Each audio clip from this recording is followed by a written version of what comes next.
नमस्कार दोस्तों, स्वागत है आप सभी का एक बार फिर से अंकुर अपडेट्स यूट्यूब चैनल में। अगर आज पूरे दिन का हालचाल मैं आपको बताऊं तो लगभग 40 से 42 कॉल मेरे पे आए थे और उन 40-42 कॉल में सबसे ज़्यादा पता है क्या कॉमन था कि सर मेरे ऊपर एफआईआर दर्ज हुई है, सर मेरे ऊपर इस धारा के तहत एफआईआर दर्ज हुई है, सर मामला ख़त्म हो गया है, सर पहले हुआ था अब ख़त्म हो चुका है। मतलब ओवरऑल अगर देखा जाए तो सिर्फ और सिर्फ एफआईआर से ही रिलेटेड कॉल थी। कॉल का मतलब क्वेरी कह सकते हैं कि पूछताछ करने के लिए फ़ोन किया गया था। सबको मैंने वही बताया कि भाई आपने अगर अपना केस ख़त्म करवा लिया है या फिर नहीं करवा लिया है, दोनों कंडीशन पे आपको जो शपथ पत्र आप लगाओगे मेडिकल के दौरान उसमें आपको दर्ज करना पड़ेगा, क्योंकि जो आप लोगों ने 13वां पॉइंट पढ़ा होगा उसमें लिखा होगा कि अगर मामला अभी निस्तारित नहीं हुआ है या फिर चल रहा है या फिर आप दोषमुक्त करार दे दिए गए हो तो आपको उसमें दर्ज करना पड़ेगा। तो ये उन 42 लोगों के बाद आप जितने भी 1000 लोगों, ये न्यूज़ सबके लिए है, मतलब ये खबर सबके लिए है, ऐसा आप लोग करवा लीजिएगा। बहुत कंफ्यूज होने की ज़रूरत नहीं है। और इसमें मैंने अगर बहुत नज़दीक से कोई चीज़ परखा है ना तो इसमें पता चला कि सबके केस जो हैं मैक्सिमम कंडीशन वाले उनके घर वालों ने कराया है। कुछ तो ऐसे हैं जिनका पहले मतलब जब तक उनको नहीं पता था कि उनका सिलेक्शन हो गया है तो वो ये भी तैयार थे कि चलो ठीक है कॉम्प्रोमाइज़ कर लेते हैं। एक लड़के ने तो एफिडेविट भेजा था, उसके बड़े पापा ने उसके ऊपर केस करवाया था और उसका जो केस है वो कॉम्प्रोमाइज़ कर लिया गया था, लेकिन जो ही उनको पता चला कि यूपी पुलिस में इसका सिलेक्शन हुआ वो फिर से जाके कोर्ट के थ्रू मुकदमा दर्ज करा दिए। अब बताओ ऐसे लोगों का क्या किया जाए। ये वही समाज के लोग हैं जिनके साथ आप रहते हुए भी सुरक्षित नहीं हो।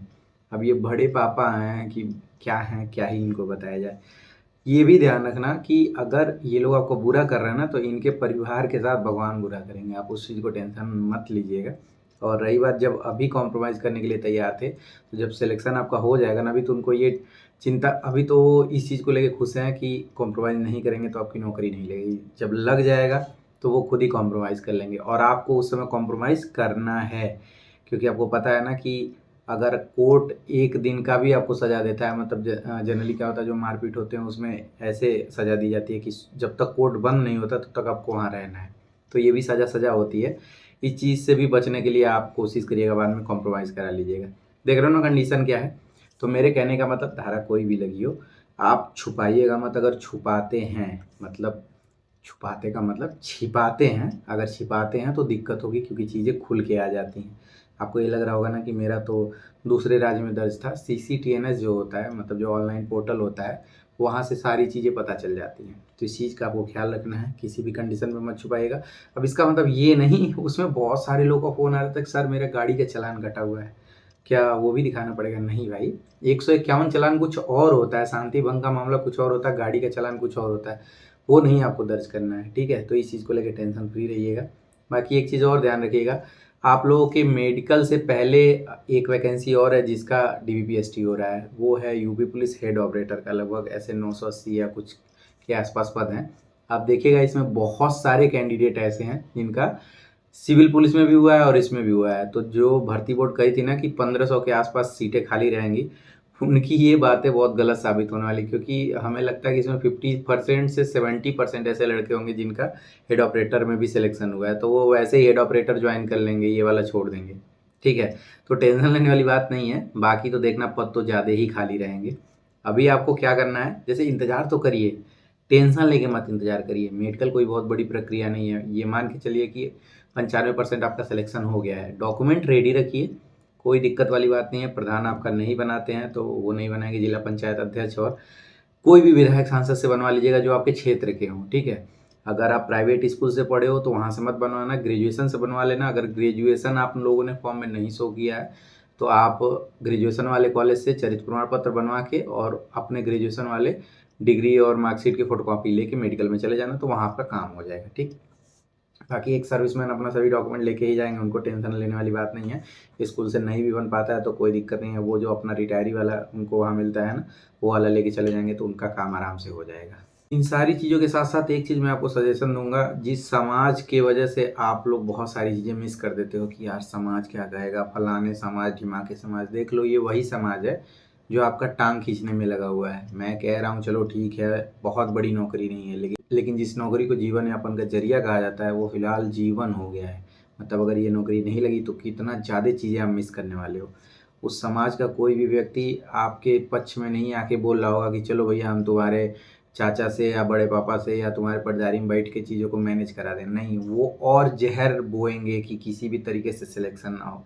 वो किसी भी कंडीशन पे जाने के लिए तैयार हैं भाई, कि अगर उनका 2-4-10 हज़ार खर्च होगा तो भी वो उनको दे के आपका नुकसान कराने के लिए तैयार हैं। तो अगर सेलेक्ट हो जाना तो एक चीज़ हमेशा ध्यान रखना है, इन सो कॉल्ड जो समाज है ना, इनसे दूर रहना है। ये क्या सोचते हैं आपके बारे में, आपका जो मन करेगा वो करना। ये क्या सोचते हैं, क्या नहीं सोचते हैं, इस चीज़ के बारे में कभी फ़िक्र मत करना।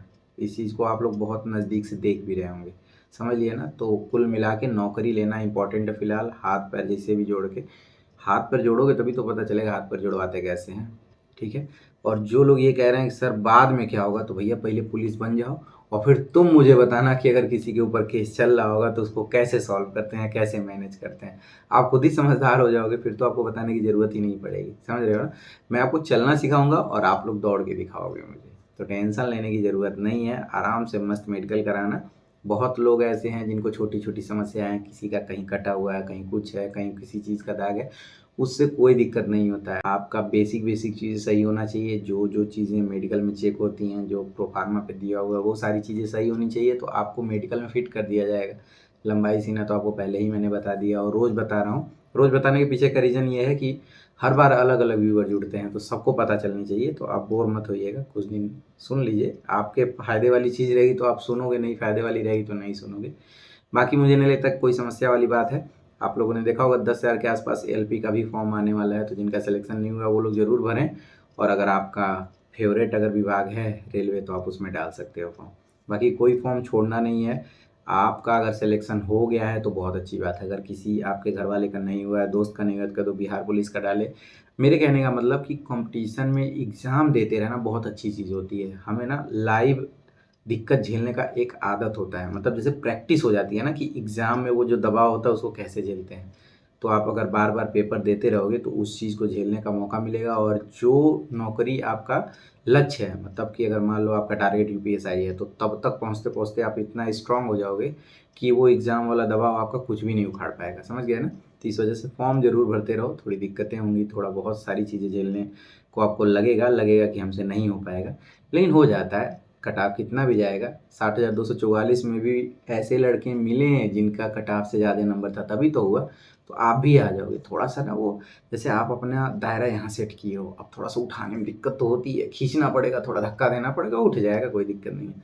और मैं एक चीज़ और कहना चाहूँगा उन भाइयों से जो जो लोग ऑलरेडी सिलेक्टेड हैं, मतलब किसी न किसी डिपार्टमेंट में जॉब कर रहे हैं। आप कभी भी अपने आप को ब्लेम ना करो, क्योंकि देखना ना, जैसे जब आप जॉबलेस थे, इनफैक्ट मैं अपनी बात कर रहा हूँ, तो 24 घंटे दिमाग में एक ही चीज़ चलता था, लाइब्रेरी जॉइन कर लो, पढ़ते रहो, तो वो फ़ील आता था कि हम पढ़ रहे हैं।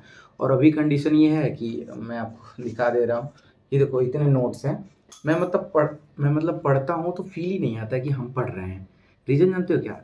जब हमारा काम बँट जाता है ना, जैसे मान लो अभी मैं थोड़ी देर बाद ड्यूटी चला जाऊँगा, ठीक? तो उसके बाद दिमाग में बहुत सारी चीज़ें आ जाएँगी ना, तो वो दिमाग से निकल जाता है कि हम पढ़ाई भी करते हैं। तो हमें इस चीज़ के बारे में नहीं सोचना है कि हमारे पास कितना कम टाइम है। हमें ये सोचना है कि अगर मान लो हमारा 10 घंटा ड्यूटी है, 12 घंटा ड्यूटी है, सोने, उठने, बैठने के बाद हमारे पास सिर्फ़ 4 घंटे बचते हैं। तो हमें उन 4 घंटों के ही बारे में सोचना है कि इसको किस तरीके से यूज़ कर सकते हैं, किस तरीके से इसमें पढ़ सकते हैं। बाकी आपके पास एक चीज़ का फ़ायदा है, एक चीज़ का बेनिफिट आप उठा सकते हो कि आप ऑलरेडी सिलेक्टेड हो, तो आपको उतना ज़्यादा भी मेहनत करने की ज़रूरत नहीं है। थोड़ा स तरीका बदलोगे तो चीज़ें सही हो जाएँगी। दोष भी नहीं देना कि हमारे पास टाइम नहीं है, भाई ये भी तो ध्यान दो। मैं अगर मान लो ब्लेम करूँ मुझे पढ़ने का टाइम नहीं मिल रहा है, तो मैं यार उन बच्चों को भी देखता हूँ जो लोग ये सोच रहे हैं कि एक ही नौकरी मिल जाएगी, पूरी ज़िंदगी काट देंगे। तो मैं ब्लेम तो नहीं कर सकता, क्योंकि इस नौकरी के लिए बहुत दिन-रात एक किया हूँ। और हाँ, एक बात ये भी है कि पहले रात-रात भर जगते थे कि चलो चैन से सोएँगे, अब ड्यूटी सोने नहीं देती है। तो ख़ैर ये तो ज़िंदगी भर चलता रहेगा। वो तो बात की बात है यार, कोई नौकरी पहले मिल तो जाए, बाकी जागना और सोना तो मैनेज होता रहेगा। पैसा बहुत ज़रूरी होता है लाइफ़ को चलाने के लिए। तो समझ गए ना? तो आप लोग को भी इस चीज़ का ध्यान रखना है। उसी में थोड़ा-सा शेड्यूलिंग करना है, ड्यूटी का शिफ्ट चेंज होता रहता है, तो आप उस तरीके से नहीं पढ़ सकते हो कि चलो दीवार पे एक शेड्यूल चिपका दें, टाइम टेबल चिपका दें और देखते रहें कि किस हिसाब से पढ़ते हैं। नहीं, आपके पास 24 घंटे में 4 घंटे अगर बचते हैं, तो उन 4 घंटे में रात के 1 बजे पढ़ना पड़े, दिन को 12 बजे पढ़ना पड़े, पढ़ना है। थोड़ा सा तरीका बदलना है। आप 24 घंटा लेकर रिवीजन मत करते रहो। 24 घंटा रिवीजन करोगे टाइम ज़्यादा लगेगा। आप प्रैक्टिस सेट लगाओ, प्रैक्टिस सेट लगाओगे तुरंत पता चलेगा कौन सा गलत हो रहा है, उसको रिवीजन करो। देखना बहुत सारी चीज़ें आपको फ़ायदेमंद देखना इससे बहुत सारी चीज़ें आपको फ़ायदा पहुँचाएगी। आगे टेंशन नहीं लो, एकदम एंजॉय करते रहो। बहुत जल्द आप लोग ट्रेनिंग पे जाने वाले हो। अभी एक लड़के से बात हुई है, दोस्ती है वो अपना, और उसका शायद पीटीआई या आईटीआई में ट्रेनिंग हुआ है, तो मतलब वो भी ट्रेनिंग कराएगा आने वाले टाइम में। तो वो बता रहा था कि 8 मई के बाद कभी भी 8 मई के बाद कभी भी ट्रेनिंग स्टार्ट हो सकता है। मतलब ये मान के चलो कि ये मार्च है और आज 25-26 ऐसे कुछ तारीख है ना, अप्रैल का पूरा टाइम आप लोगों के पास बच रहा है। उसके बाद भाई साहब एक दिन के लिए आपको रोना पड़ेगा छुट्टी के लिए, समझ गए? तो टेंशन ना लो, आराम से एंजॉय करो, बढ़िया से मेडिकल कराना। कोई बात हो पूछ लेना, अंकुर अपडेट्स नाम से मेरा इंस्टाग्राम आईडी है, फॉलो करके यार 1000 सब्सक्राइबर, सॉरी यार 1000 फॉलोअर तो पहुँचा ही दो कम से कम, इतना तो आपसे उम्मीद कर ही सकता हूँ। और एक रिक्वेस्ट है भाई, हमें भी जी लेने दो। रात को 12 बजे फ़ोन करके पूछ रहे भैया हमारे ऊपर एफआईआर है, हमें ड्यूटी जाना है। मतलब 24 घंटे फ़ोन यार, आज तो हालत ही ख़राब हो गई। नंबर देने का थोड़ा सा मिसयूज़ ना करिए आप लोग। थोड़ा ये भी सोचिए कि सामने वाला भी ड्यूटी करता है, उसे भी सोने का वो होता है, तो दिन में कॉल करिए तो ज़्यादा बेस्ट रहेगा। नहीं तो मजबूरी में मैं फ़ोन नहीं रिसीव करूँगा तो कोई फ़ायदा मिलेगा नहीं आपको, ठीक है? और आपको लगेगा कि हम फालतू भाव खा रहे हैं, ठीक? ओके, तो एंजॉय करिए आप लोग, मिलते हैं अगले वीडियो में, तब तक के लिए अपना ध्यान रखिएगा। जय हिंद, बाय बाय।